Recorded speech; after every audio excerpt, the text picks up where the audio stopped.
नमस्ते, मैं हूं किशोर अजवाणी। घड़ी इशारा कर रही है 9 बजे रात का वक्त। 100 बात की एक बात का 100 बात की एक बात में गाजा पर चर्चा के लिए मुस्लिम देशों के नेता सऊदी अरब में जुट गए, जिससे अमेरिका के खिलाफ हो रही घेरेबंदी साफ दिखने लगी। यमन के हूथी विद्रोहियों का एक ड्रोन पहली बार एयर डिफेंस सिस्टम को चकमा देकर इजरायल की धरती पर पहुंच गया और एलर्ट शहर की एक रिहायशी इमारत से टकरा गया।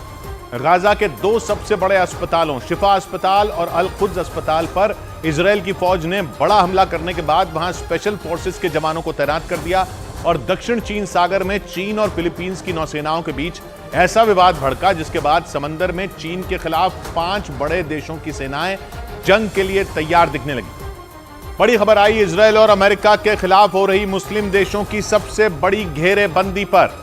सऊदी अरब में हो रही इस घेरेबंदी की वजह से यूक्रेन जंग की तरह ही एक बार फिर दुनिया 2 धड़ों में बंटती दिखने लगी, क्योंकि 57 मुस्लिम देशों ने मिलकर अमेरिका और इजरायल के खिलाफ मोर्चा खोल दिया है। इस मोर्चे की अगुवाई सऊदी अरब कर रहा है, जिसमें ईरान भी उसका साथ दे रहा है। और ईरान के सऊदी अरब के साथ आने की वजह से ही यह संकेत मिल रहा है कि दुनिया 2 धड़ों में बंट सकती है, क्योंकि अमेरिका और इजरायल के खिलाफ ईरान अपने सबसे कट्टर दुश्मन सऊदी अरब के साथ खड़ा दिख रहा है।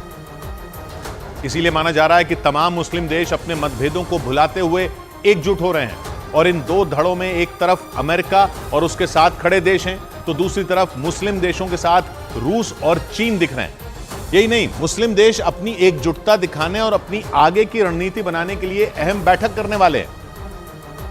और सऊदी अरब में ही 57 मुस्लिम देशों के संगठन OIC की रविवार को बैठक होने वाली है, जिसमें सभी मुस्लिम देश मिलकर इजरायल और हमास की जंग के मुद्दे पर अपनी रणनीति बनाएंगे। लेकिन इस अहम बैठक से पहले अरब देशों के विदेश मंत्रियों ने इस मुद्दे पर मंथन किया। यही नहीं, OIC के राष्ट्राध्यक्ष भी दोपहर को मीटिंग करने वाले हैं। यानी इस जंग के बाद मुस्लिम देश पूरी तरह लामबंद होते दिखाई दे रहे हैं। उन्होंने साथ आने के लिए अपने मतभेदों को भी भुला दिया। इसीलिए माना जा रहा है कि ये बहुत बड़ा कदम हो सकता है, क्योंकि इसके बाद दुनिया खुलकर 2 धड़ों में बंट सकती है, जिसमें एक तरफ अमेरिका और उसके साथ खड़े देश हैं, तो दूसरी तरफ मुस्लिम देश और उनके साथ दे रहे रूस और चीन जैसे देश हैं। और जिस नए मोर्चे की अगुवाई सऊदी अरब कर रहा है, उसमें उसका साथ दे रहा है ईरान।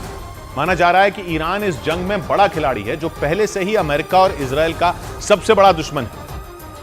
लेकिन इस जंग की शुरुआत के बाद अमेरिका और इजरायल ईरान पर और भड़क गए, क्योंकि इन दोनों देशों का आरोप है कि हमास को भड़काने वाला कोई और नहीं बल्कि ईरान ही, और उसी के इशारे पर हमास के लड़ाकों ने 7 अक्टूबर को इजरायल के अलग अलग शहरों पर हमला कर पूरी दुनिया को दहला दिया था। क्योंकि ईरान और इजरायल के बीच लंबे वक्त से 36 का आंकड़ा है, जबकि अमेरिका भी उसे अपना बड़ा दुश्मन मानता है। माना जाता है कि अमेरिका और इजरायल के खिलाफ जितने भी चरमपंथी संगठन मौजूद हैं, उनकी मदद ईरान ही करता है। आरोप है कि पहले उसने हमास को उकसाया, उसके बाद हूथी लड़ाकों को जंग में उतार दिया और अब वो हिजबुल्लाह की भी जंग में सीधी एंट्री करवाने की फिराक में है। यानी ईरान ने ऐसा खेल कर दिया कि फिलिस्तीन के नाम पर दुनिया के सभी मुस्लिम देश एकजुट हो गए। और ईरान का इस बार सऊदी अरब के साथ खड़े होना बड़ी बात है।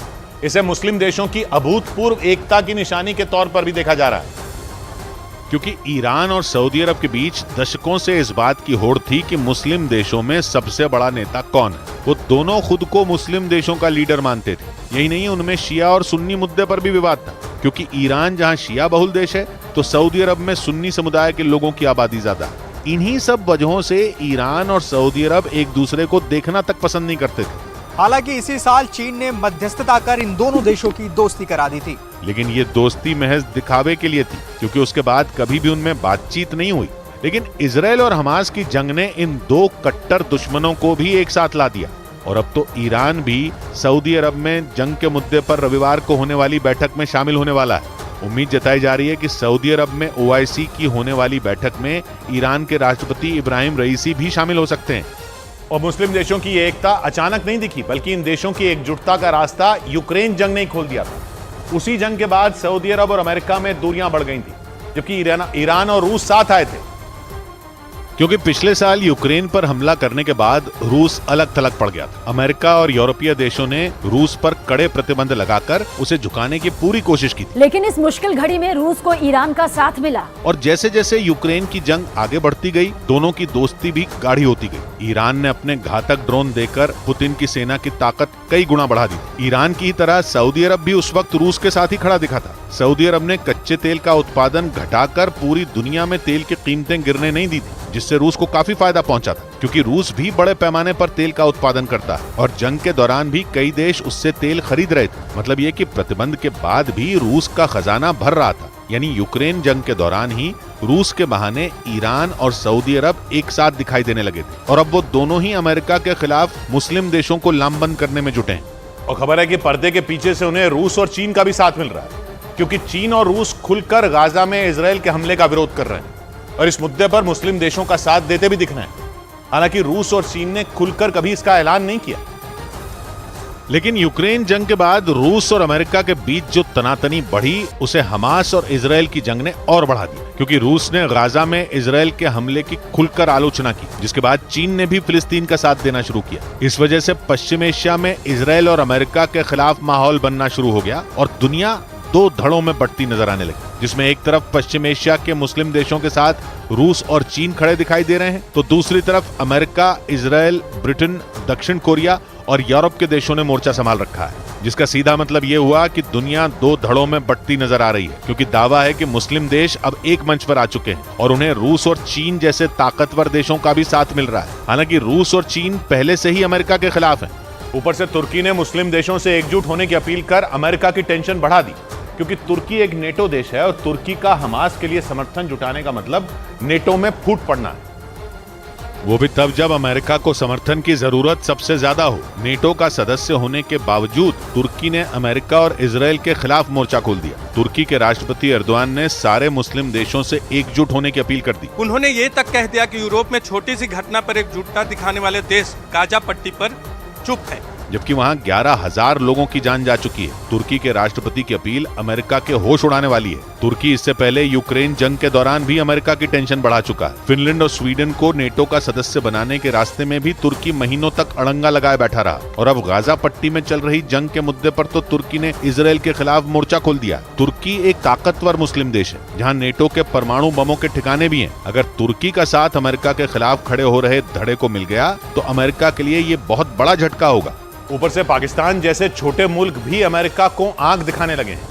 एक दिन पहले ही आतंकी संगठन टीटीपी को मिल रहे हथियारों के लिए पाकिस्तान ने अमेरिका को जिम्मेदार ठहरा दिया और ये साफ संकेत दे दिया कि वो भी अमेरिका के खिलाफ मोर्चा खोलने के लिए तैयार बैठा है। जबकि पाकिस्तान तो वो मुल्क है जो अमेरिका से मिले हथियारों के बूते ही ताकतवर होने का गुमान पालता है। कंगाली और बदहाली में जी रहे पाकिस्तान के लोग भी अमेरिका से खैरात की आस लगा रहे हैं, लेकिन इतनी बुरी हालत में भी पाकिस्तान ने अमेरिका पर बड़ा हमला बोल दिया। पाकिस्तान ने टीटीपी के हमलों के लिए अमेरिका को दोषी बता दिया। अमेरिका की सेना 2021 में अफगानिस्तान से निकली थी और दावा किया जाता है कि उस वक्त अमेरिका के बहुत सारे हथियार अफगानिस्तान में ही रह गए थे। पाकिस्तान आरोप लगा रहा है कि अमेरिका का वो गैर जिम्मेदाराना बर्ताव आतंकियों के हाथ मजबूत होने की वजह बन गया। इसीलिए अमेरिका के खिलाफ मुस्लिम देशों का एक मजबूत गठजोड़ बनता दिखने लगा। एक ऐसा गठजोड़ जिसमें शिया देश भी हैं और सुन्नी देश भी हैं, कमजोर देश भी हैं और ताकतवर देश भी हैं, बड़े देश भी हैं, छोटे देश भी हैं। खासतौर पर तब जब जंग केवल गाजा पट्टी में नहीं छिड़ी, बल्कि 7 अक्टूबर के बाद से पश्चिम एशिया के कई हिस्से जंग की आग में झुलस रहे हैं। गाजा पट्टी के अलावा इराक में भी जंग तेज हो चुकी है।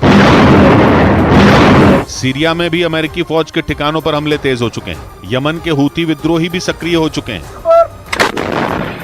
और पश्चिम एशिया के अलग अलग हिस्सों में सक्रिय चरमपंथी संगठन भी नए सिरे से हमलों की तैयारियों में जुटे दिख रहे हैं। लेकिन पश्चिम एशिया में खुले जंग के अलग अलग मोर्चों में एक बात बिल्कुल एक जैसी है, वो ये कि इन सभी जगहों पर निशाने पर कहीं न कहीं अमेरिका या उसके सहयोगी ही हैं। इसलिए अमेरिका के खिलाफ हो रही ये घेरेबंदी कुछ ऐसी ही है जैसे उसके सारे दुश्मन एक हो रहे हों और इसीलिए सऊदी अरब में बन रहा इन देशों का गठजोड़ अमेरिका के लिए बड़ा सिरदर्द साबित हो सकता है। क्योंकि अमेरिका के लिए टेंशन सिर्फ मुस्लिम देशों की सेनाएं नहीं हैं, बल्कि मुस्लिम देशों की वो सेनाएं भी हैं जो छुपकर वार करने में माहिर हैं।